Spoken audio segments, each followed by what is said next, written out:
साथ संगत जी, प्यार से कहना धन नंगा जी। आज जसपुर के इस समागम पे सभी उपस्थित महात्माओं की वाणी सुन रहे थे कि कैसे वो माध्यम कुछ भी रहा हो, उम्र कुछ भी रही हो,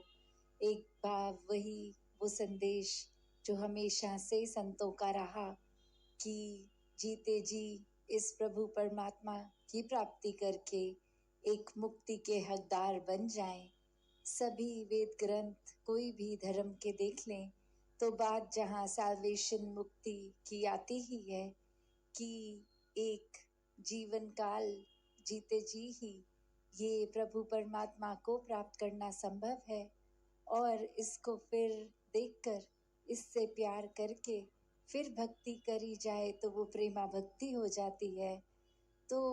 ऐसा ही जीवन जहाँ हर कोई जिए एक दूसरे से प्यार करते हुए, ये मन में भाव प्रेम का, आदर का, सत्कार का, एकत्व का, जहाँ सिर्फ एक वो एकत्व का भाव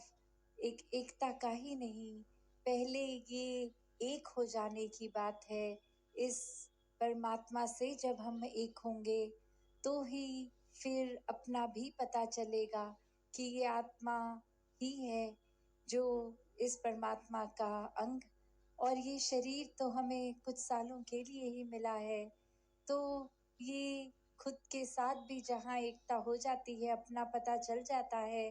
कि हम एक हैं इस परमात्मा के साथ, और फिर वो एकत्व पूरे संसार, पूरे ब्रह्मांड के साथ भी, कि जहाँ कण कण में ये परमात्मा है, निराकार है,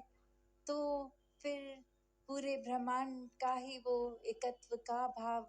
हर किसी के साथ भी, चाहे इंसान हो या किसी और प्रकार की ये कुदरत में ये क्रिएशन, तो ये एकत्व का भाव फिर एक तालमेल का भाव भी आता है कि जहाँ एक हार्मनी के साथ एक रस होके इस परमात्मा के साथ, तो हर एक में ही ये परमात्मा का वास होना कण कण में, और एक एक इंसान में फिर वो ऐसे ही नजर आता कि हर कोई अपना है, कोई पराया नहीं है, हर कोई ही श्रेष्ठ है, चाहे कहीं पे भी जन्म हुआ हो, एक स्थान, एक जगह, एक जो वो रूप की कोई ऊंचा कोई नीचा नहीं, क्योंकि सभी में परमात्मा है, सभी सर्वश्रेष्ठ हैं। तो फिर ये जाति पाति के बंधन भी इंसान के दिल में घृणा नहीं लाते, क्योंकि ये पता है कि ये परमात्मा को ही पूजना है, हर एक में पूजना है, और फिर ये पूरे संसार के लिए सेवा रूप ये निस्वार्थ होके, तो जब इस परमात्मा को सब में देखा जाता है तो ही वाक्य में एक अंदर से जो पूरे संसार के लिए एक होने का मतलब, ये जीवन को वरदायनीय जीवन बनाने का भाव कि संसार में आए हैं तो वाक्य ही मनुष्य बने, वाक्य ही ऐसे हमारे काम हो जो परोपकार के लिए हो, जो सिर्फ अपने लिए एक स्वार्थ से ना उपजे भाव, सिर्फ अपने आप की ही बेहतरी के लिए नहीं सोचे, दूसरे का हक छीने नहीं, बल्कि सबको साथ लेके आगे बढ़ने वाली बात, हर एक के प्रोग्रेस में अपना प्रोग्रेस छुपा हो। तो कैसे जब भी संसार में संत महात्मा ये इस परमात्मा से अरदास करते हैं तो हर एक के ही सरबत दे भले दी गल, तो वो हर एक के ही लिए एक मन से वो प्यार है इसलिए ही, और वो प्यार पहले खुद बनना है, फिर ही प्यार हर एक तक पहुंचाना संभव होगा, वरना कुछ देर के लिए तो एक बात कही जा सकती है, किसी के आगे अच्छा व्यवहार किया जा सकता है,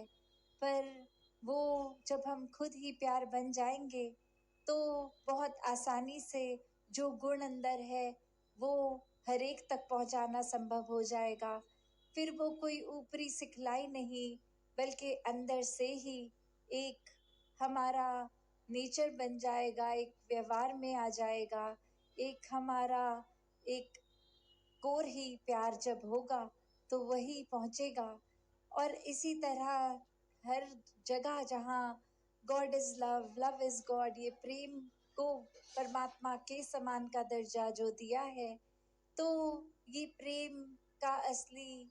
एक भाव क्या है कि हम अक्सर ये भी सोचते हैं कि चलो हम घर परिवार अपने दोस्तों से या जिनको जानते हैं उनके लिए तो ये प्रेम अंदर से निकलता है, हर एक के साथ हम अच्छा पेश आ सकते हैं। तो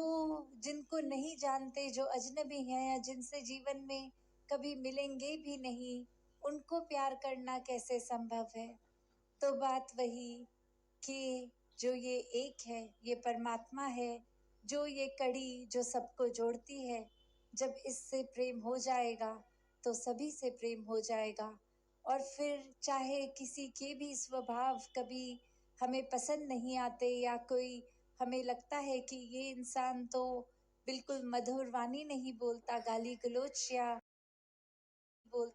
गलोच या एक ऐसे कठोर शब्द बहुत से बात करके दिलों को भी दुखाता है, फिर ऐसे इंसान से कैसे प्यार हो? तो बात वही कि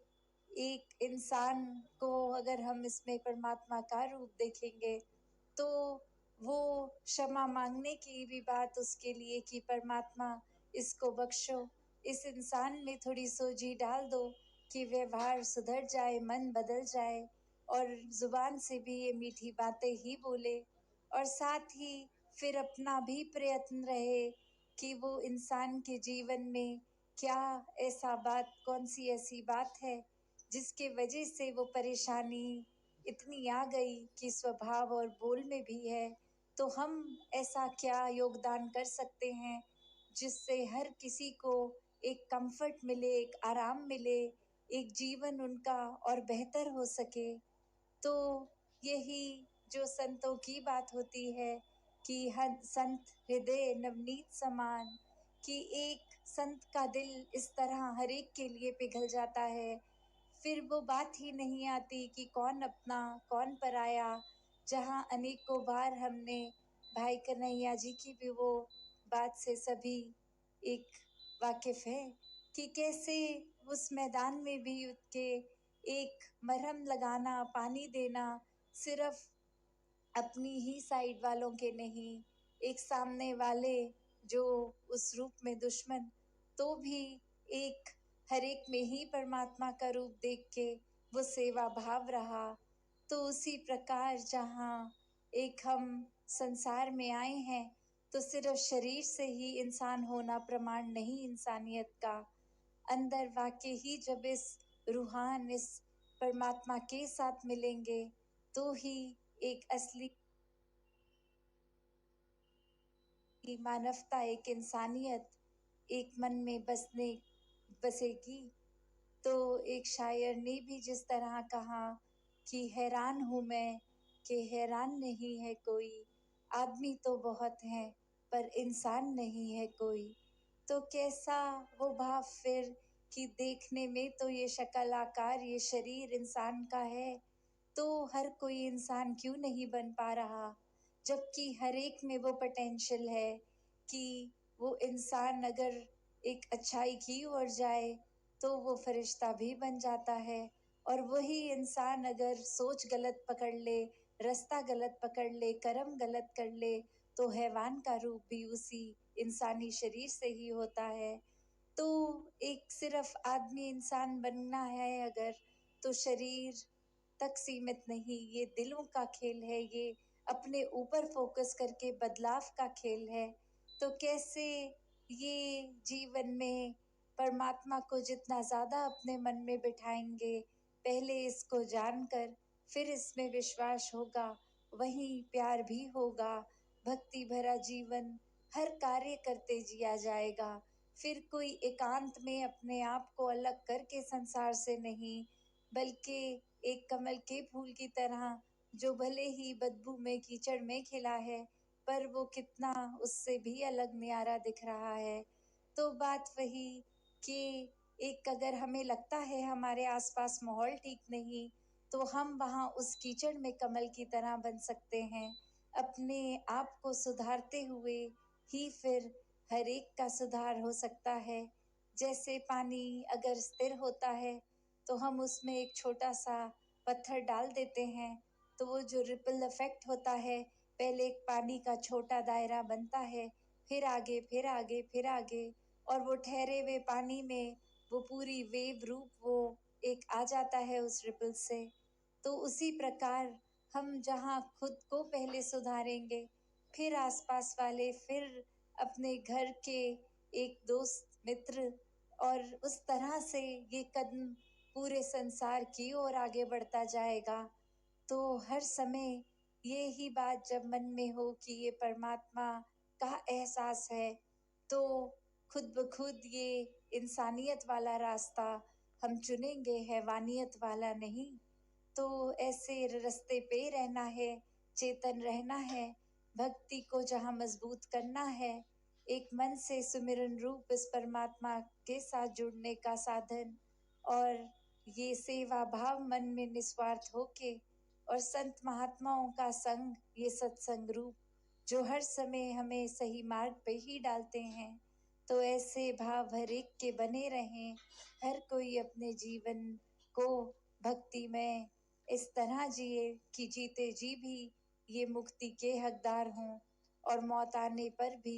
फिर ये आत्मा को पता है कि अब भटकन नहीं है, अब ये जीवन मरण का सारा खेल खत्म, अब इस परमात्मा में ही लीन होना है, इसी में मुक्ति मिलनी है। तो